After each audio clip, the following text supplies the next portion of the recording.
I'm a warrior of childhood sexual abuse. I'll be reading a letter that I'm sending off to Barack Obama to get our laws changed so that all sex offenders face life in prison without parole. And this is the letter that I sent. Barack Obama, please don't set this letter aside.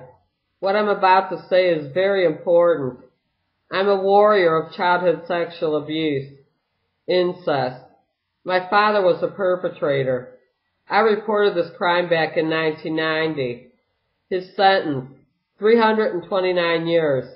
I received justice. Today I'm very happy, at least for my own situation. Today I speak for both rape and incest survivors. What I have learned over time was many are not receiving justice. It doesn't matter if this crime happened once or several times. For every victim, the effects of this crime last a lifetime, and the sentence should also. Injustice throughout our society has caused many problems. 1.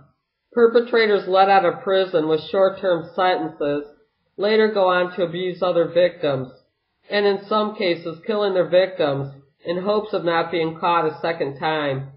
Nobody should ever have to die because of this crime. 2. Child trafficking. All perpetrators move on to bigger crimes. Not keeping sex offenders in jail can only recreate their actions onto our society. 3. CPS. Child Protective Services. Sexual abuse is very common amongst this group of individuals. The very people who are to protect children are not doing so. Many institutions are not doing background checks, which make it very easy for sex offenders to move in on children. 4. Registered sex offenders. What I have learned over time is not all sex offenders register.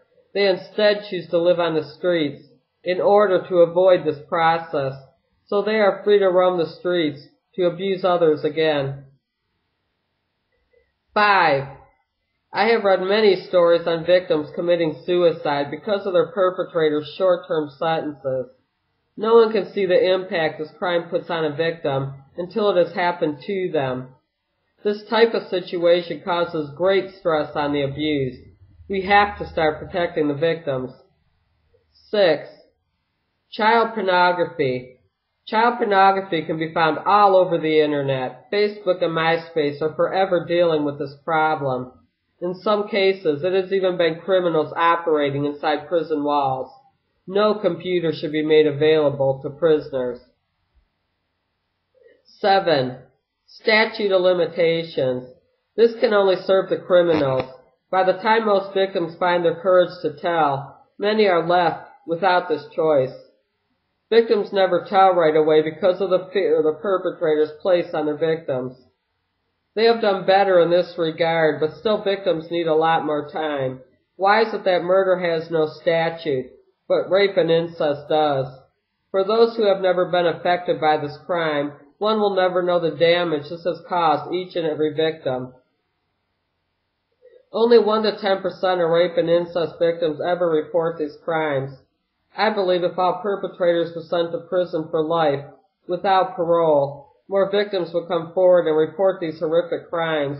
Lack of reporting has caused this crime to grow and go on for years, with no stop in sight, along with our current laws.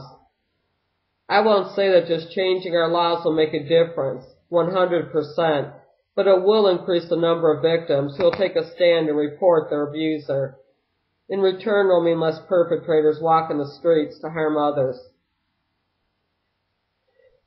Victims need to feel safe and know that justice will be served if this crime were to be reported. Many fear that their perpetrator will serve a short sentence and be let out and come back after them. Victims should never be left in this type of situation. All victims should have the right to justice and safety.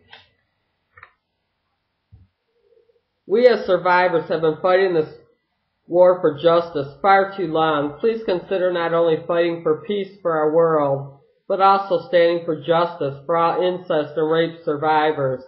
I know if one of your children were raped, you would also want to see the same justice for your child. Keeping out sex offenders behind bars could cut this crime down dramatically and save many lives down the road. The only way to stop a crime is by facing it head on. This we have never done throughout our history. Today I'm very happy I received justice. I would like to see this happen for all victims. Let's give this hope to the others who are in the struggle for justice. I know we can make this happen, but not by turning away from this crime. Back in 1990, I felt my job was done. I reported my father and did everything I could to keep him from hurting another child. I moved on and did many great things. Years later, I had 2 car accidents, which brought me back to where I am today, helping others cope with this horrific crime, rape and incest. I believe everything happens for a reason. I was brought back to this place in order to help put an end to these crimes, and I won't stop until all victims receive the same justice that I had. A quote that always stayed with me. Together we rise, divided we fall. We can no longer sit back and watch this crime destroy our societies. Action is needed. Please pass this law in all states so that sex offenders face life in prison without parole and not be let out to harm others again. Thank you for your attention on this matter. Thank you for listening, everyone.